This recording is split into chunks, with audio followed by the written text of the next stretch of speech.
नमस्कार। जय हिंद। देश आज़ादी का पूरा रहस्य क्या है, आज हम समझाएंगे और देश के उन चारों स्तंभों से हाथ जोड़ के प्रार्थना करेंगे कि हमारी बात अगर उनके तक पहुंच रहा है, हमारे देश के सभी निवासी ऐसा शेयर कीजिए इसे कि देश के चारों स्तंभ तक पहुँचे और वो विचार करें कि आज हमें इस सरकार को किसी भी हाल में गिराना बहुत ज़रूरी है, क्योंकि एक बैग सरकार गिराएंगे हम तो जो कुछ ये करेगा, हम मानते हैं कि ईवीएम ख़त्म कर देंगे, बदलाव आएगा, दूसरा सरकार बन भी जाएगा, लेकिन कोई कुछ कर नहीं पाएगा सरकार बनाने के 25 साल तक। इसलिए जो करना है हमें अभी करना है। ये देश में जितनी बर्बादी का कारण है, उसी के कारण हम इन्हें हटा रहे हैं, ठीक है। इसलिए देश आज़ाद हमारा हमेशा के लिए नहीं है। जिनसे देश आज़ाद है उन्हीं की ये सरकार है, और ये सरकार अब जाने वाली नहीं है। इसे जाने के लिए हम सबको एक होना होगा। जब हम सब एक होंगे तो सब कुछ सही होगा। मैं हिंसा के रास्ते नहीं चलता, मैं अहिंसा के रास्ते चलता हूँ। नियम कानून और सारे दायरे में रहकर सब कुछ करना चाहता हूँ। तो मैं देश के सभी निवासी भाई बहन से हाथ जोड़ के प्रार्थना करता हूँ, देश के चारों स्तंभ तक ये मैसेज ज़रूर भेजें। देश के पहला स्तंभ राष्ट्रपति, उपराष्ट्रपति, कानून मंत्री, पहला स्तंभ। दूसरा जज, हाई कोर्ट हो या सुप्रीम कोर्ट। तीसरा मीडिया। चौथा रिजर्व बैंक और चुनाव आयोग। इन सबसे गुजारिश है हमारा कि आप लोग इन्हें कभी कैसे भी करके इस सरकार को सस्पेंड कीजिए और इनको जेल में डालिए। मैं जवाब देने के लिए तैयार हूँ कि ये सन 2001 से लेकर अक्टूबर महीने मुख्यमंत्री के पद से अब तक क्या किए हैं, किसके कहने पे किए हैं, देश को किस दिशा में ले जा रहे हैं, मैं एक एक चीज़ का गवाही देने के लिए तैयार हूँ। और मैं ललकार कर ये कह रहा हूँ, ये साबित करने के लिए तैयार हूँ कि इस देश की परेशानी बर्बादी के कारण केवल ब्रिटिश अंग्रेज़ हैं। इस देश के कुछ ऐसे नागरिक जो अंग्रेज़ों के दलाल आज भी हैं, और कुछ अंग्रेज़ों की रिश्तेदारी है, वही लोग उनको फॉलो करते हैं।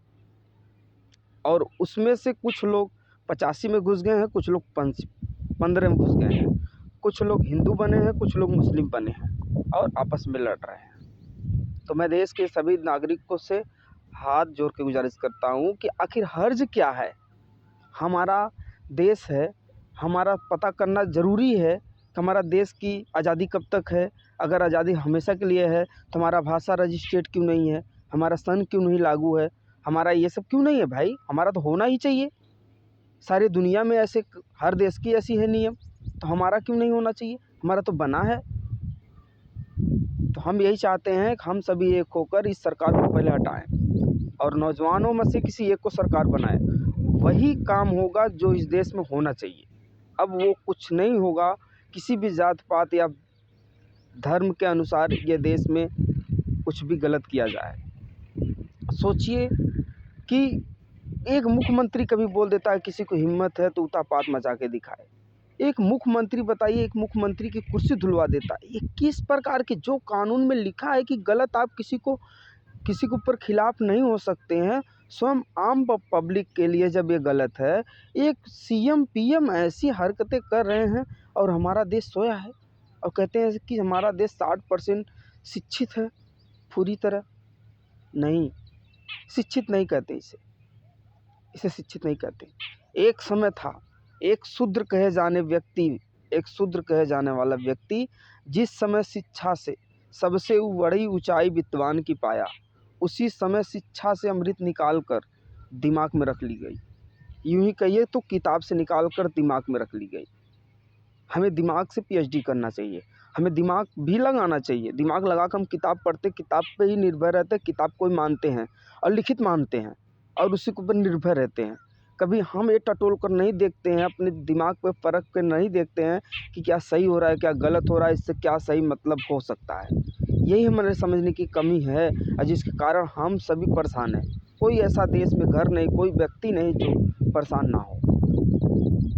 हम सभी को एक होना चाहिए और हम सभी को चढ़ाई करना चाहिए। अगर हमारा चारों स्तंभ साथ देते हैं तो ठीक, नहीं मोबाइल में रीसेट जैसे मारा जाता है ना, पूरी अपडेट पूरी तरह नई मोबाइल हो जाती है, एकदम वैसे पूरी तरह देश का सिस्टम पूरी तरह नया हो जाएगा।